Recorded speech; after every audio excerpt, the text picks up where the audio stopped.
Welcome to Eat Well, Travel Better, the Business of Food Travel podcast with Eric Wolf and Ashi Vale, where we help you become a better industry professional by gaining inspiration from some of the world's most successful people in the food and beverage tourism industry.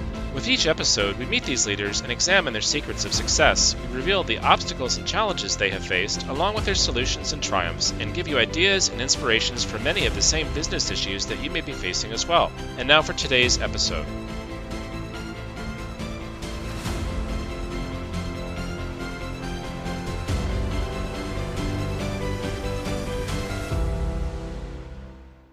I'm Eric Wolf, and I'll be your host today for episode 23 of Eat Well, Travel Better, the Business of Food Travel podcast. And joining me today is co-host Ashi Vale. Today we'll be speaking with Raj Gyawali. Raj is an expert on responsible tourism and loves soft adventure, cycling, and salads. A serial entrepreneur, he is one of the minds behind a variety of businesses that include the Hub in Kathmandu, Social Tours and Karma Coffee in Nepal, and the Ethical Travel Portal in Norway. He constantly develops new experiences and loves the creative process that is required to develop new products and experiences. He would rather be in the mountains anytime. Welcome, Raj. Thank you, Eric and Ashi. Hey, for our listeners, Raj, I just want to give a little bit of background and context to how we met. Raj was one of the partners, and his company is one of the partners for the Foodtrex Kathmandu event that we did in May of 2019 there in Kathmandu, and it was a lot of fun. You were a great partner. Thank you very much. I really enjoyed it as well. I mean, Suraj from Australia contacted me, I think, about a year before that, and then was talking about doing something in Kathmandu. I heard a lot of stories, but I didn't know what was going to happen. And then I think when it came about, it really was good fun. I really, really enjoyed it. Yeah, it really turned out into a fantastic 3-day set of activities around the event. And actually, your cafe, restaurant, cooking school there in Kathmandu, which is called the Hub, really was kind of the hub for the events, wasn't it? It did happen to become that. That's right. It was great for us too, because we just started this last August. So it was a good focus on it as well, which really helped. Nice. And so what do you think will be your involvement in the future with food tourism in Nepal? A lot, actually. I mean, we've been doing some things in the past as well, but never really put full focus on it. I mean, had coffee tours going on. The cooking course has been going on for 9 years. So have been doing like the rice planting festival we just did last week as well. It's been going on for 9 years or something like that as well. And so we've been doing some stuff, but never have put it all together into one container. And I think this Foodtrex actually helped put a focus back on it again. Nice. And you're definitely no stranger to the food and beverage business. I think that it's your wife's company, is that right? Which is Karma Coffee? That's right. She started that about 6-7 years, maybe 8 years ago, and put a complete boutique around coffee, doing upcycling, downcycling, manufacturing, retailing, the whole works, really. And Raj, can you tell us a little bit more? Because it's more than just a coffee company. There's a social component to it as well, right? Totally. My wife actually started off as a tourism advisor, and then she decided to switch gears because she realized that development was actually going nowhere with the developmental organizations. So this is our own way of doing development, if you like. I mean, she works now with about 650 different farmers, all single origin, high quality coffee. And then she works with about 32 artisan groups doing everything around it. So, we make coffee paper, coffee soap, coffee cosmetics, coffee tables for coffee, mugs, everything is made in Nepal. So it's high quality artisan stuff, basically. So it has got all these components of actually providing employment, incomes, providing a market, the whole thing. It was truly an experience, that's for sure. I really enjoyed it. And more than enjoying the coffee, of course, but it was the whole business model around it, which made you feel really good about purchasing that product and also promoting it. Thank you. That's really nice to hear that. Raj, we've heard about the Hub and Karma Coffee. Can you tell us a little bit about social tours and what you're doing with that?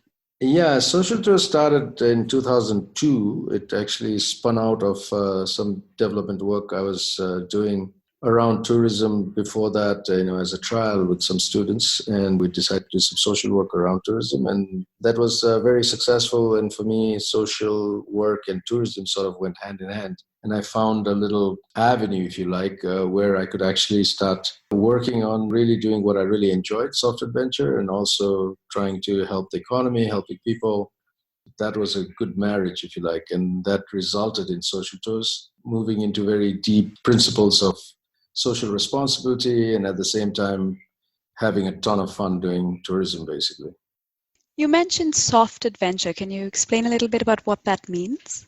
It's a difficult thing to describe, actually. I think for somebody who's doing base jumping, skydive might be soft adventure. But for somebody who's never done anything before, a float down a river is soft adventure. So soft adventure is really customizing adventure just at the level that you can manage, I guess, for people. So, in Nepal, typically that would mean a small hike, a small trek, that sort of stuff, or river rafting.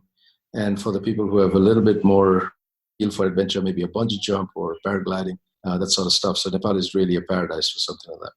And I was really interested to hear that not only are you working in food and travel in Nepal, but you have a connection to Norway. Can you tell us a little bit about that? Yeah, that was a bit of a funny incident that actually resulted in Norway. I mean, I used to work with this company called Ethical Travel Portal, and Linda Verastal, who runs that company since 2007, had a company that was outbound from Norway. The website was in Norwegian, and it was doing trips in different parts of the world, the Gambia, Ukraine, Romania, China, and all those places, Nepal included. And at some point, I think it was 2014 or something like that, I said, hey, Linda, I mean, the portal sounds like a really good idea that you could take global. And you should not only be thinking outbound, and you should actually take it global. We should turn it into English and make it anyone to come in. And she just said, well, Raj, if you want to join, I'll do it. I said, yeah, sure. So now I own a company in Norway. And people really get surprised. Why Nepal and Norway? That's just happened. Right now, we're doing a lot of actually inbound of Norway. And there too, we are slowly moving into the food arena as well, because we've got some really good guides who are really good with knowing, where to eat and coffee shops around Oslo and Bergen. So we're using that knowledge to develop trips around the food out there as well.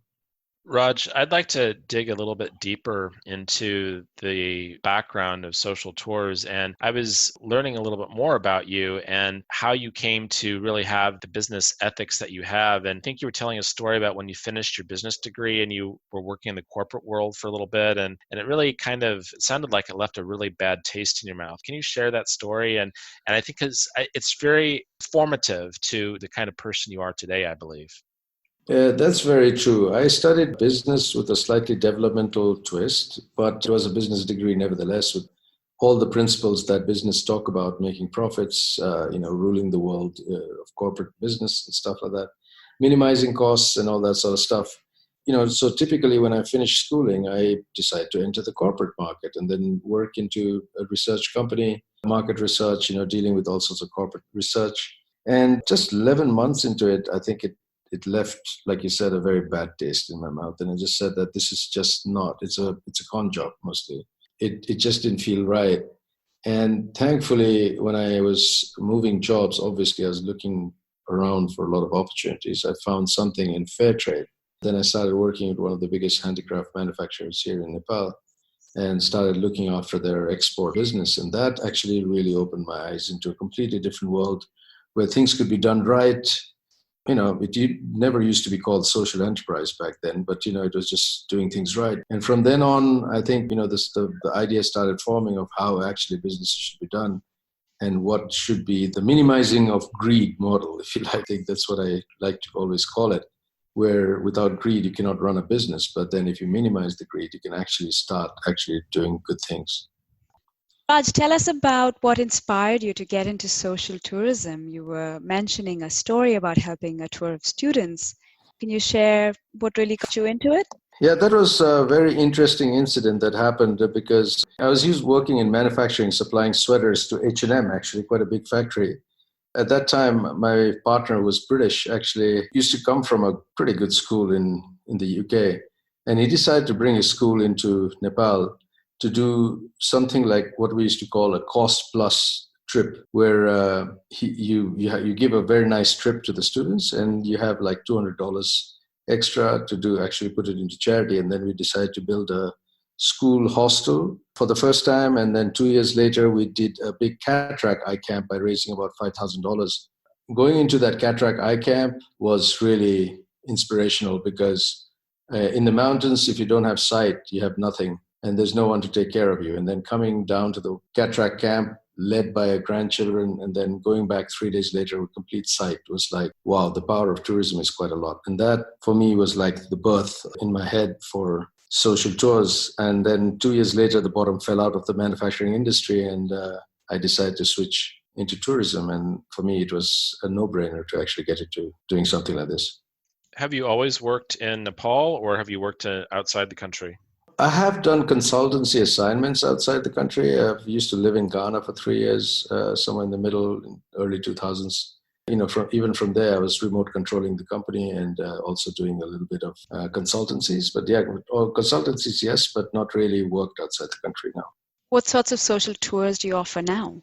All sorts of stuff, actually. I think the way we look at the whole tourism industry is that we want to spread the money in the economy. So we try to diversify as much as possible so that different types of people can make money. And then we go in long-term partnerships. That is the important thing. For example, the cooking class that we offer has been going for 9 years, and we source still from the same little shop, every day, the vegetables, the rice, the spices, everything.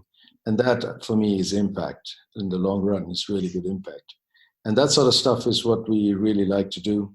There's a lot of principles, there's a lot of internalization principles that is very important for us. Doing a tour that is social, the tour that is responsible is a given when you're working in responsible tourism. But internalizing the process is another aspect of it, where you actually design an office space that is sustainable. You work with the team, you pay them well, and there's so many different principles that we work in. One of the chief ones being that we don't vertically integrate, which is one of the first things I learned in business. In order to make money, you try to own everything inside that industry. We made a principle of saying, no, we're not going to do that at all. We just do the planning and the execution. We're not going to own cars. We're not going to own hotels. We're not going to own airlines, choppers, nothing. We'll just distribute the money in the economy. And that is a principle that we've been very, very strongly following until now. Raj, would you say your work ethic is a pretty common mindset in Nepal, or would you say that you're kind of unique and maybe a forerunner? I would say we were a bit ahead of our time. I think there are more people doing it now in different forms. I think with the depth that social tours has, maybe it comes from experience or just out of practice. I think we do it a little bit more deeper than other people. I've not analyzed everybody, so I can't really say. It's wonderful to hear that you're into social and sustainable tourism. Is there a concern in the industry that bothers you, that you want to do something about, that you would like to have others do something about? Yeah, I think all of it, actually. I think that's why we try to do it not too big, and we try to keep it small, spread it out as much as we can, and become sort of an example, showcasing that it can be done. One of the missions that we have is to prove a concept of linked prosperity. And I think that's exactly what we're trying to do. And we show that the market is there, you can do it well, then people copy, which is great. I think if people copy, more and more people will do it. The more, the merrier, isn't it, in the world of sustainability? When you say linked prosperity, is that basically a rising tide floats all boats? Is that the concept? That is essentially, I think, one of the principles in the whole process of sustainability is that you ensure that there are many stakeholders and all of them are benefiting from this whole process. And I think that is the way we look at it. So what's your next business idea for Nepal, since you're a serial entrepreneur? For Nepal, probably not. I think with the hub and what we're doing with combining the efforts of Karma Coffee and social tours into this conscious living space, I think we have our hands quite full right now. We're also thinking eventually that we might open up in Austria, because my wife is Austrian, and see if this concept floats in another market. We think it will. We're getting a lot of appreciation from people about what we have created here, and we think that this marriage works. What we also find is that people can't seem to actually place us on where we are. Are we retailers? Are we an attraction? Are we a coffee shop? Are we an export house? Are we, event organizers? Are we an experience provider? Or are we tour operators? And I love that. I love that confusion because why not? You should actually, there's no need to fit into anything particular. And it's beautiful that we can do that. And I think we could probably try it in Europe and it could be quite a lot of fun doing it. You said you were ahead of the curve, but you're really demonstrating that. I mean, you're completely thinking outside the box. You're turning business on its head. And sometimes that's a lonely place to be. I don't think so, actually. I think there's a lot to gather from other businesses. There's a lot to gather from other people doing things. So actually, you have the benefit of actually, being able to take from everybody and just move ahead. I don't necessarily work on comparison. I don't work on trying to set big sales targets and stuff like that. And I mean, like I said, the process is what I really like. I mean, if it became very successful, I'd probably get bored, actually. The process, actually, the challenges of the process really excites me. And I really enjoy that part of it. Looking back, Raj, if you were to give a younger version of yourself a single piece of advice, what would it be? Yeah, that's a good one. I would have gone into adventure a bit more earlier than, the 2000s, I think. If I had done it even earlier, I think we would have achieved much, much more. Going into manufacturing, the whole H&M part of it was great, fantastic experience. But I think if I had done more in tourism, we could have achieved much, much more right now. I'm a bit selfish in that and I'd like to have achieved more. How would you have gotten into tourism? It's there everywhere. I mean, I did my first trek in 96 and 94 or something like that. My first hikes, early 90s, So, I mean, if I'd just taken the leap right there, could have happened. Do you have a quote that you are known for living by? Yeah, if you're not living on the edge, you're taking too much space.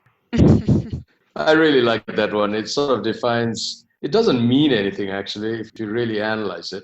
You can't really do it. It somehow is quirky and fun, and it does try to push you towards the edge. And I think that's exactly where I like to be. I like to take my travelers into the edge. I find that learning is the best when you're at the edge. For me, conforming right in the middle is no fun, really.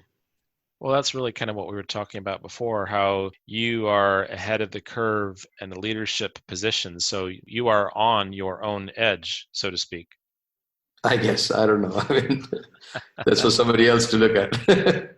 Being out there on the edge, you must have acquired a pet peeve in business. What would that be?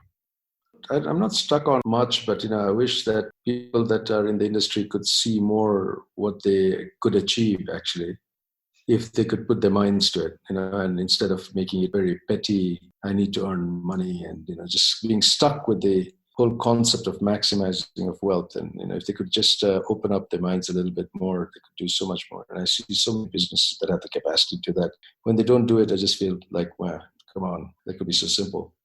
What advice could you give some of your former coworkers who are maybe still on that path, or if you had to share to someone who was maybe in that path right now, how would you help to open their eyes so that they could maybe chart a different course for their lives? No, I think people decide what they want to do in life, I guess. And, what is really required is a very, very simple focus. I think sometimes we overcomplicate things too much in life. And if you just keep it very simple and we said, okay, what we want to achieve is some sort of linked prosperity. And then we just work layer by layer by layer. And once you do that, at some point you'll reach there. And there's a little bit of perseverance involved. There's a little bit of creativity involved.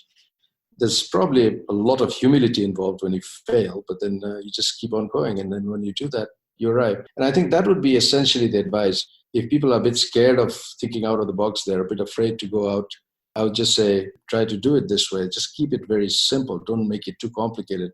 People try to make complete strategies before they start, and then they can't start because they get so scared about their own strategy. Instead of doing that, if you keep it simple, you just go on, add layer, layer, layer. Keep a simple focus, don't spread it, go all over the place in your thinking. I think that would be the advice from my side, really. So if you were going to write a book, would the title be Linked Prosperity? I would probably never write a book. I'm too lazy. But so I can't really think of a title. Living on the Edge, maybe. Speaking of living on the edge, we've been hearing stories about the traffic jams that are happening up on Mount Everest. From a social tourism standpoint, Raj, do you have any thoughts and ideas on what can be done there? Yeah, there's a bunch of factors out there. It's not just that one photograph. It's a very interesting thing. I had a friend of mine who's also was on Everest, and his comment, really rings in my head. he said, I was there 45 days on that mountain and every day working, and trying to acclimatize myself, every day providing incomes to people who up there, helping us. And then a photograph taken on a 3-hour window on a particular day in May determines what mountaineering is in Nepal. And I think that is so unfair. So, really, I think there's a lot of overreaction on that photograph. Yes, there could be a lot of things that could be done. There could be better management, lesser permits. There could be many things. There could be different ways to tackle this. The fact of the matter is, with climate change, with the different situations that are happening in the mountain, with more prosperity, with better safety, there are more people up in the mountains. And there's a capacity to do that. But at the same time, the weather windows are getting shorter and shorter. And this year they only had, I think, about a week max. And I think they climbed only 4 days or something like that. And when you have something like that, the chances that you're going to have a traffic jam up there is quite possible, if you like to put it from that angle. So then the only way to solve it is eventually management. If the management was done properly, people given their time little slots and stuff like that, they would still break up into a fight because everybody wants to go and reach there at dawn because they want to get that perfect shot. Yeah, when they've paid $35,000, $40,000, $100,000, they would want that. You do get into a very complicated scenario. There's no simple solution for that. Is it prestigious because it's expensive to do it, or is it just an ego thing and that's why people want to do it? Or I'm just trying to tie this back to your comments about business and the linked prosperity. There are multiple things. For some people, mountaineering is a real challenge. They really like to be up there. For a lot of people, it's an ego thing. They just need their photograph up there. There have been people having fake photographs and stuff like that as well. So, we've had different incidences. I think different things play on people's heads when they're up there. It is expensive, yes, but then what is expense at the end of the day? For if Richard Branson wanted to do it, $100,000 is nothing for him. So, that's just a relative thing, isn't it? So if you really wanted to do it, money would not be the real factor. I guess the other parts of it, I think maybe ego plays a little bit. And then when you're up there, people have a hypoxia, they have altitude sickness, they get really mad at things. So there are many other factors that come into play. When you talked about the $30,000, $40,000 or $100,000, are those fees, or is that just all the costs it takes to get up there? That's the total cost. The fees are only about $11,000 for the permits to climb. And then, of course, then it depends on how much oxygen you want to carry, how big your expedition is, how exclusive it is, what sort of tents do you carry, what sort of equipments do you buy, how much excess equipment do you buy, how many porters do you have. So, you all add that together. This year from the Tibetan side, there was even a speed climb attempt where somebody had a tent in Canada, which actually replicated conditions in the mountains. So they actually spend 3 months in those tents to actually come to, so that they don't have to acclimatize too much in Tibet and stuff like that. So, technology has taken it to different levels right now. So all of that add on to having it at varying different costs. Raj, we'd love to hear a little bit about the food of Nepal and to share what dishes are really unique in the country. Yeah, that's an interesting one because Nepal has got this amazing mix of about 100 different ethnicities. We've got people who have come here from the northern side. We've got people who have come in from the southern side, so from the Tibetan side, from the Indian side, from the east, from the Burmese side, people who are traders. We're supposed to have descendants from Genghis Khan's horsemen out here.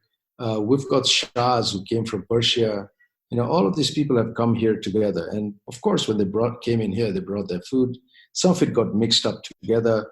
Some of it actually stayed the way it is. And then the other part of it is we've got between 70 meters to the top of the world in a span of about 150 kilometers. So it's a really steep country, has got all sorts of different weather conditions and different soil topography. So I like to tell people that we go from pineapple to nothing and everything in between. So, and then up in the mountains, we've got these herbs, the spices, the whole lot. Put that into one pot and then imagine what all you can do with that. Essentially, that results in a lot of different food that is here. So we do have a lot of variety. It's quite rich. It is not multi-layered, exquisite cuisine as many would like to be. It's quite simple, but tasty, hearty food. The staple, of course, is rice and lentils, which is actually an import from the southern side, and I guess from the plains of Nepal itself. and it became the food of the luxury food. So everybody yearned towards it. In the northern side, of course, it's potatoes and buckwheat, which I think is one of the best in the world that we have out here, the high altitude buckwheat, but then it's considered poor man's food. But now it's making a reappearance again in different forms. A very popular snack is actually an import from China, which is a dumpling, which we like to say that we perfected because we added spices to it. So that's called a momo. It is probably Nepal's most loved snack. I'm quite sure Eric ate that as well. Eric, did you like it? Of course, yes. I wanted a momo in every different shape, color, flavor possible. Now, I didn't get to try the fried ones, though. I wanted to do that. Yeah, there is a pan-fried one and a deep-fried one. Yeah, that's also there. So yeah, we have some of that, and then we have you. I think you also tried a little bit of the potato soup, sort of potato mash soup Soups thing were that you had. excellent, yes. Yeah, which were from the mountains. Yeah, and then a variety of meat items that are there as well. But the most advanced food culture in Nepal is actually in this valley in Kathmandu. Because Kathmandu was a very rich valley and a lot of agriculture, so people had time. It also had 4 kingdoms, so the kings were always competing with each other. So they competed with architecture, with sculptures, with art, and also with food. So the food culture had developed quite a lot. So there's a variety of cuisine that actually happens in Kathmandu Valley. Is it called something specific? No, actually, there are different dishes. Typical feast in the Kathmandu Valley can have up to 35 different varieties of food in one meal. The minimum they would have is probably about 15 or so. Then it just keeps on going up. It's considered to be food with the chakras in it, and it's supposed to be very nutritious. So there's a lot of stories around that. And that is the basis on which we also developed the Kathmandu Food Trail, a little bit in that direction. So Eric has tasted that as well. So he knows a little bit about the Newari food culture here. Wow, Eric, you certainly ate your way through Nepal, it sounds like. Indeed. Yeah. The food there is very interesting. I think that a lot of people, when they go to Nepal, they might be going for a different reason, like outdoor recreation or spirituality, but you don't really know anything about the food ahead of time. And then you get there and you start to experience things like the spices in the market, and then you try the traditional Newari food, and then your friends will take you to maybe a more modern interpretation. It's really interesting to see what some of the chefs are doing to transport Nepali and Newari cuisine to the next level. And so our ambassador there, Suraj Pradhan, who is one of the organizers of Food Treks Kathmandu, he was one of the chefs who was taking it to the next level. Kumar Shalis also was one of the participants. And these people are the ones who are really interpreting Nepalese food and maybe putting it in a way that is maybe, I don't want to say more approachable, but maybe more embraceable by foreigners, because sometimes I think when you're there, some of the foods are so different from what we're used to that it can be an acquired taste, some of the experiences, but maybe trying some of the more fusion type dishes to start with, and then going backwards and saying, okay, well, actually this came from this, and this is where the flattened rice came from, and so on. And I don't know, it's very interesting. I've never experienced a food culture like it before. Yeah, I agree. I think the approach, putting an approach to it is very important, I think. And it also stems from people having the confidence in a new food culture, right? And I think this is where the idea of the cooking course also came in for us. And, when I designed it about 9 years ago, the idea was just that people are only going back with photographs of the mountains, and they do taste the food, and they always come back and say, I really like the rice and the dal, and I really like the momos, but they never get a chance to experience how it's actually made. And I think we're really taking back a very strong memory of actually doing it and feeling it and touching it and understanding the process. And I think that actually gives confidence to the people as well. And that confidence eventually translates into a promotion of food as well. You hit the nail on the head there. The confidence. I think that I can find something worthwhile in every food culture in the world, but I think that the Nepali people are maybe a little timid to put their cuisine out into the world. And I guess the message when I left Nepal was, it's okay. We want to experience your food. We're interested in your food. Let us try it. The tourism industry for a very long time has been shying away from it because wrongly, when tourism started in this country, people always thought that whoever came from abroad needed their own food. We really shot ourselves in the leg when we did that, because Nowadays, when you go up in the mountains, you can get apple pie and pizza and rosti, all over the place in the smallest lodges. Not done very well, but it's there. We haven't done enough to actually promote our own food. So now I think with these new interpretations, I think there's more confidence coming in for people to actually try their own food, modify our own food, use local ingredients and play around with it. As this goes ahead, I think Nepali cuisine will also get out there. I know that there's some Nepalese restaurants in London, and people have been talking about them, but they're not quite on the tip of people's tongues yet. But I think that the next 10 years could be very interesting for Nepalese cuisine. I think so too. And I think, again, not being timid is the word that you use. And I think that is exactly what the entrepreneurs also need to do. I think a lot of places that I've been to in the West, in Berlin, in London, the Nepalese restaurants, they end up serving a lot of Indian food because they're just not confident of their own food. That's a demand for it or not. And people enter the restaurants and they're eating papadums. And I'm like, this papadum is not our food. We can play around with this and actually produce so much more. Today, I think people are so inquisitive. They want to learn so much more. And if we can be a bit more comfortable with our own food and our ingredients, I think we can do a lot. I couldn't agree more, Raj. We have a restaurant here in Berkeley that says it's a Nepali restaurant, but then the menu has mostly Indian food and some Nepali dishes, and it's hard for Westerners to know what the difference is. Speaking about meals and dishes, what was your favorite dish growing up, and what is your favorite dish now? I actually don't have a particular favorite dish. I always say that. I'm very easy on the food front. I'm not so particular. I eat almost everything except I realized that I'm allergic to prawns, so I can't do that. But the rest of it, I can eat pretty much everything. I really like Thai food quite a lot. Growing up, I think we didn't do a lot of choices. I mean, I come from a pretty humble background, so it was mostly the rice meal in the morning, the rice meal in the afternoon, and in the evening, and then something in between as a snack, whatever was available. So there was not a lot of I like this one, this sort of feeling. You just ate. Growing up, I still like our momos quite a lot. I mean, that's a very strong favorite on my own food culture that I really like. And there's the whole different styles that are coming in are really good. And the Gyawali food really attracts me. It's so deep, it's so intricate, and there's so many things you can do with it as well. Personally, currently, I'm a salad freak. I like to do it myself. I create my own salads. I play around with Nepali ingredients in salads as well. And current little love of mine is to play around with mustard oils. And we also have our own sort of balsamic mix that Nepalis do.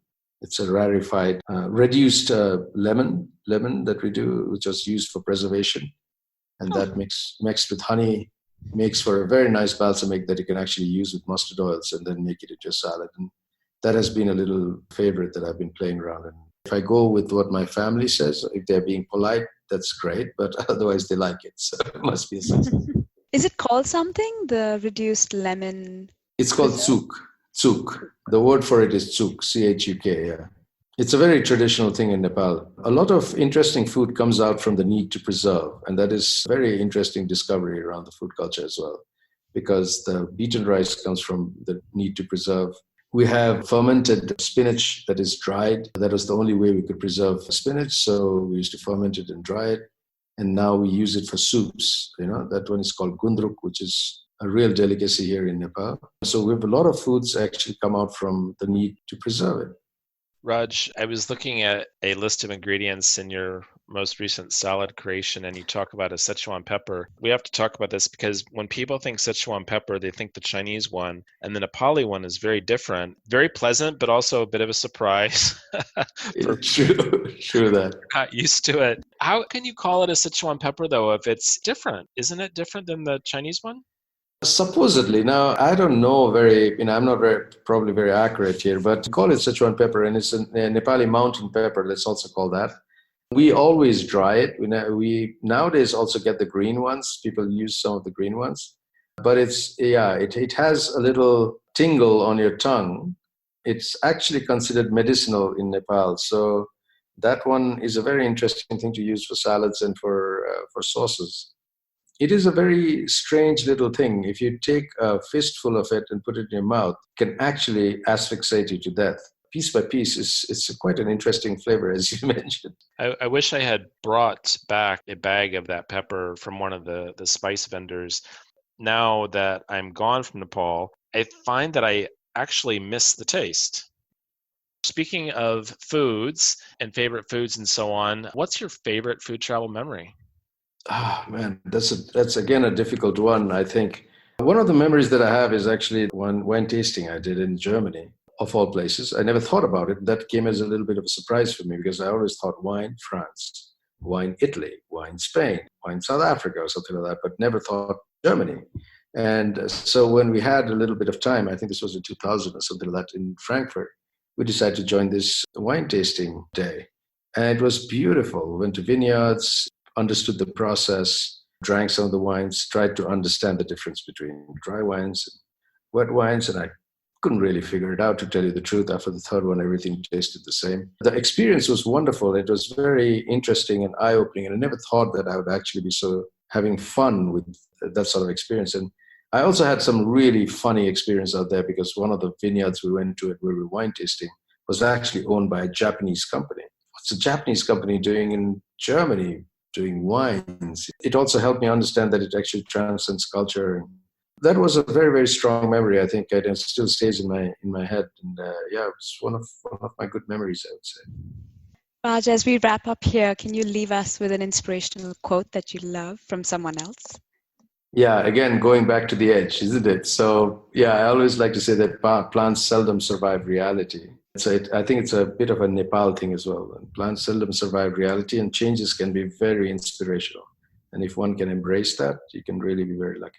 Fantastic quote, and definitely something for us to ponder as we wrap up today. Raj, I would like to thank you for your time. I know it's late there in Kathmandu. Just talking to you again has brought back wonderful memories from my time there. I really appreciate your business sensibility, and thank you for sharing your ideas and your thoughts and your passions with our listeners today. Thanks a lot, Eric and Ashi. I really enjoyed conversing with you. Thank you, Raj.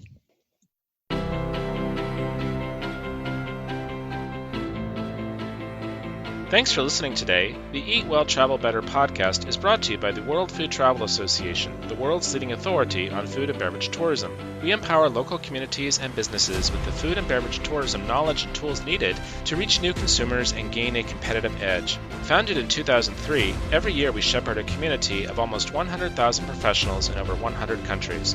Connect with us on Facebook, Twitter, LinkedIn, and Instagram. And you can learn more about us, subscribe to our newsletter, and join our family at worldfoodtravel.org. Until next time, eat well and travel better.